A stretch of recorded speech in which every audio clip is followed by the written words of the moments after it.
पवईमध्ये पोलिसांवर व पालिकेच्या अधिकाऱ्यांवर दगडफेक। आज गुरुवार दिनांक 6 जून रोजी दुपारी 12च्या सुमारास पवईमधील हिरानंदिनी लगत असलेल्या जयभीमनगर झोपडपट्टीवर पालिकेकडून तोडक कारवाई करण्यात येत असून याच ठिकाणी पोलीस बंदोबस्त तैनात करण्यात आला आहे। यावेळी संतप्त रहिवाशांनी पोलिसांवर व पालिकेच्या अधिकाऱ्यांवर दगडफेक केली आहे।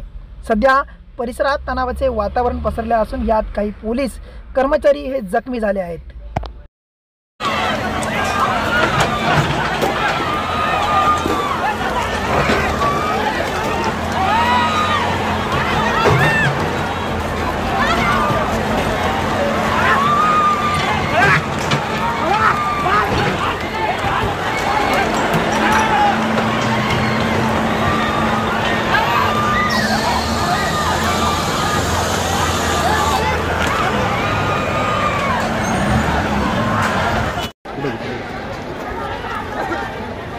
ओपन घेतो तुम्ही